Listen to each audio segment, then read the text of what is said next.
Hello everyone, welcome back. Hope you all are doing well. In previous video we have discussed regarding the concept of number system.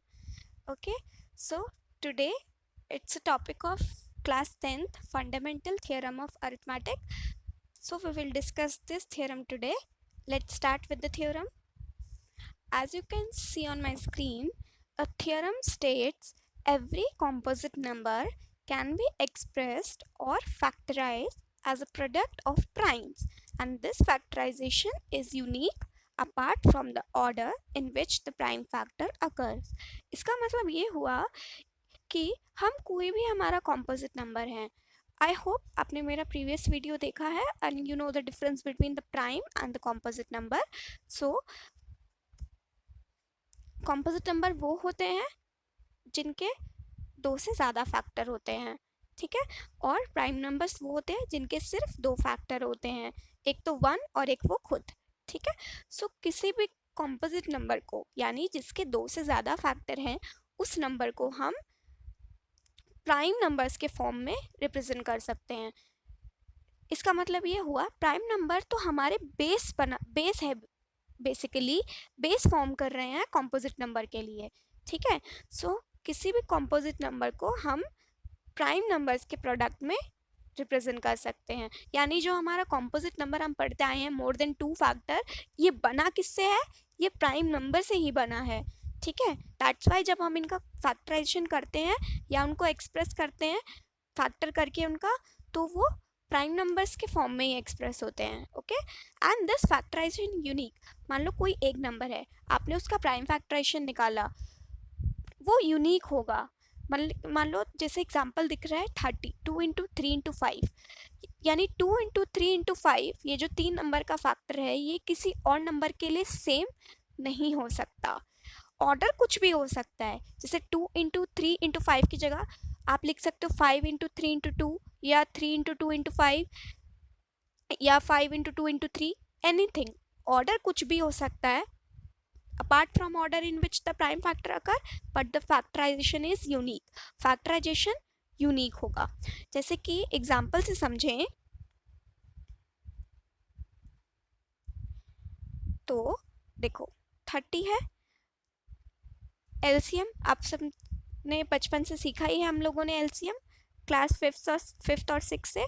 So LCM 30 का LCM. अच्छा, एक और बात, LCM लेने के लिए हमको डिविजिबिलिटी रूल टिप्स पे याद होने चाहिए. 2 का, 3 का, 5 का, 7 का, 6 का, 9 का, ऑल द डिविजिबिलिटी रूल्स. तो आप नंबर देखते ही पहचान जाओगे ओके ये नंबर किससे डिविजिबल है और किससे नहीं. तो ये आपको हेल्प करेगा एलसीएम फाइंड आउट करने में, बिकॉज ये बहुत बेस है मैथ्स का. आपको ये सब चीज़ें टिप्स पे याद होनी चाहिए. एंड आई ट्राई कि मैं एक सेपरेट वीडियो बना के सारे डिविजिबिलिटी रूल्स के वीडियो बना के आपको शेयर करूँगी. नाउ अगर 30 का देखें, सो लेट्स स्टार्ट. अब देखो 30, और जैसे कि मैंने बोला ऑर्डर कुछ भी हो सकता है. पहले 32 से डिविजिबल है, सो 2 15 ज़ा 30. देन अब 15 किसके टेबल में आएगा? 3 5 ज़ा 15, एंड देन 5 1 ज़ा 5. ओके, सो आपने देखा 2 इंटू 3 इंटू 5, 30 एक मेरा कॉम्पोजिट नंबर था जिसके दिख ही रहा है कि दो से ज़्यादा फैक्टर हैं, बट हमने इसको किस फॉर्म में रिप्रेजेंट कर लिया? 2 into 3 into 5, 2 into 3 into 5. Okay, यानी अगर मैं 30 लिखूँ तो 30 का मैं रिप्रेजेंटेशन कैसे करती हूँ? 2 इंटू 3 इंटू 5. ये यूनिक होगा हर एक नंबर के लिए, बट ऑर्डर कुछ भी लिख सकते हो. जैसे चाहे आप 2 इंटू 3 इंटू 5 लिखो, या आप 5 इंटू 2 इंटू 3 लिखो, या क्योंकि ये अगर आप, मैं दिखाती हूँ, ये अभी 2 3 5 आएगा.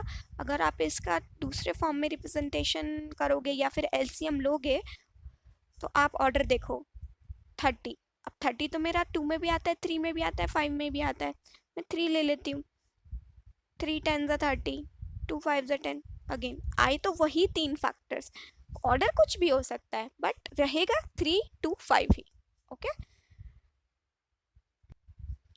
ऐसे ही दूसरा एग्जाम्पल हम देखें तो 3 8 2 5, ये किससे जाएगा हमारा 5 से, 5 7 6 5 into 5 equals to 3825, again 5 5 1 is 5, 5 5 is 25, 5 3 is 15, then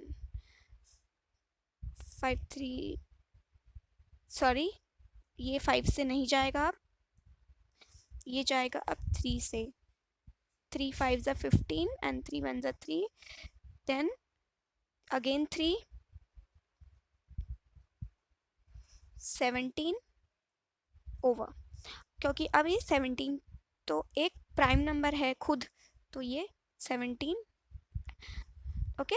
सो आपने देखा 3825 यानी ये भी हमारा एक कॉम्पोजिट नंबर था, किसके फॉर्म में रिप्रेजेंट हुआ, प्राइम नंबर्स के, that is 5 into 5 into 3 into 3 into 17, और इसको बस एलसीएम लेना है, nothing new in this topic.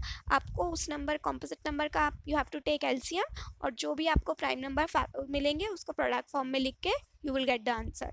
सो हाँ, इसका ऑर्डर कुछ भी हो सकता था, मैंने अभी पहले 5 से किया, आप 3 से भी कर सकते हो, नो प्रॉब्लम, ठीक है। क्योंकि 3825 अगर 3 का डिविजिबिलिटी रूल देखें तो 3 का डिविजिबिलिटी रूल होता है कि आपको सारी डिजिट प्लस करनी है, प्लस करके जो आंसर आ रहा है अगर वो 3 से डिविजिबल है तो ये आप देखोगे 3825, 3 8 11, 11 प्लस 2 13, 13 प्लस 5 18, यानी 18 इज डिविजिबल बाय 3, तो ये 3 से भी हो सकता था, तो ऑर्डर कुछ भी हो सकता था, पहले 3 3 हो जाता, 5 5, बट इसके प्राइम फैक्टराइजेशन यही रहेगी, 5 into 5, 3 into 3 into 3 into 17, okay. So this is a prime factorisation of any composite number. इसी तरह से ऐसे बहुत सारे कॉम्पोजिट नंबर्स हैं, और हर एक कॉम्पोजिट नंबर का आप इस तरह से प्राइम फैक्टर्स निकाल सकते हो, ठीक है। सो आपकी 10th क्लास में फर्स्ट चैप्टर्स में ही ये क्वेश्चन मिलेंगे आपको कि कोई भी एक कॉम्पोजिट नंबर गिवन है, आपको उसको एक्सप्रेस करना है as a product of prime factorisation. Just आपको ऐसे ही एलसीएम लेना है, और जो भी आपके प्राइम फैक्टराइजेशन के ये प्राइम करके ये जो प्राइम नंबर्स मिलेंगे, product of all this number is answer, okay. अब आप इसको फैक्टर ट्री के फॉर्म में भी रिप्रेजेंट कर सकते हो। याद है हम क्लास 6th में हमने एक चीज़ पढ़ी थी, जब we are studying about the prime numbers तो हम फैक्टर ट्री बनाते थे, सिमिलरली वही चीज़ है। To visualise the whole thing, just I have just represent in the form of factor tree. तो आप जैसे एलसीएम लोगे, जैसे हमने 30 का एलसीएम लिया था, राइट, तो 30 2 15 are 30, then 3 5 are 15 and 5 1 are 5, okay। so देखो 2 3 and 5 ये मेरे प्राइम फैक्टर्स मिल गए 30 के, सो this is answer 2 into 3 into 5। Similarly जब हमने 3825 के लिए किया था तो क्या मिला था, 5 इंटू 5 इंटू 3 इंटू 3 इंटू 17, ये इसके prime factors, okay. So in next class और इन नेक्स्ट वीडियो हम लोग डिस्कस करेंगे इसके ऊपर, 2-3 क्वेश्चन प्रैक्टिस करने का ट्राई करेंगे, एंड मैं आपको बताऊंगी कि प्राइम फैक्टराइजेशन जैसे एलसीएम जो हमने लिया, इसके मदद से हम लोग एचसीएफ और एलसीएम कैसे फाइंड आउट कर सकते हैं, ठीक है। LCM and HCF find out करेंगे और रिलेशन ढूंढेंगे एचसीएफ और एलसीएम और प्रोडक्ट ऑफ टू नंबर्स के बीच में, ठीक है। So in next video will discuss about this further. जब तक प्लीज़ आप अपनी बुक से क्वेश्चंस उठाएं और इस चीज़ को प्रैक्टिस करें, क्योंकि जब तक आपको प्राइम फैक्टराइजेशन करना नहीं आएगा तब तक आप आगे कंसेप्ट नहीं समझ सकते। सो प्लीज़ तब तक इसको ट्राई करें। In next video I will tell you in more brief and we will try more question on this. Till then, thank you. Bye bye.